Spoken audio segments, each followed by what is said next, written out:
দিকে দিকে চলছে ডিম থেরাপি। পাণ্ডবেশ্বরের ছবি দেখাবো, পাণ্ডবেশ্বরের তৃণমূল নেতাদের ডিম থেরাপি দেখুন। একেবারে দুই তৃণমূল নেতা যাদেরকে গ্রেপ্তার করা হয়েছে, পুলিশের গাড়িতে তোলার আগেই ডিম ছোড়া হয় আর ছুটে পালিয়ে যান, ছুটে দৌড়ে সেই পুলিশের গাড়িতে উঠে পড়লেন নেতারা। দুই তৃণমূল নেতাকেই লক্ষ্য করে ডিম ক্ষুব্ধ জনতা। দুই তৃণমূল নেতা ধৃত যুধিষ্ঠির ঘোষ ও নিতাই অধিকারী। ঠিক কি অভিযোগ তাদের বিরুদ্ধে, কেন গ্রেফতার করা হয়েছে জানবো। অর্পণ রয়েছে আমার সঙ্গে। অর্পণ, দেখো, পাণ্ডবেশ্বরে দুই দাপুটে তৃণমূল নেতা তাদের যুধিষ্ঠির ঘোষ এবং নিতাই অধিকারী, এই দুই দাপুটে তৃণমূল নেতাকে কিন্তু গ্রেফতার করে পাণ্ডবেশ্বর থানা পুলিশ। এই দুজনের বিরুদ্ধে কিন্তু পৃথক পৃথক মামলা রয়েছে পাণ্ডবেশ্বর থানায়।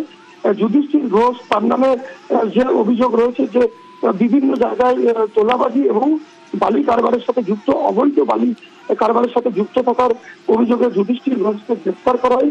অন্যদিকে কিন্তু যে নিতাই অধিকারী, এই নিতাই অধিকারীকে কিন্তু এলাকায় তোলাবাজি এবং এলাকায় সন্ত্রাস তৈরি করতে এবং হুমকি বোমাবাজির অভিযোগ, এই সমস্ত ঘটনায় এই নিতাই অধিকারীকে গ্রেফতার করা হয় এবং তাদেরকে আজ যখন দুর্গাপুর আদালতে নিয়ে যাওয়া হয়, থানা থেকে বের করার সময় একেবারেই বিক্ষুব্ধ যারা রয়েছে তারা একেবারে তার এই দুই নেতাকে লক্ষ্য করে কিন্তু ডিম ছুটে থাকে। অর্থাৎ দেখা যাচ্ছে যে প্রত্যেক নেতাকে যেভাবে ডিম থেরাপি বিক্ষুব্ধ জনতা দিচ্ছে, সেইভাবেই কিন্তু ডিম ছুঁড়ে তাদেরকে মারা হয় এবং এই দুজনকে আজ দুর্গাপুর আদালতে তোলা হয়।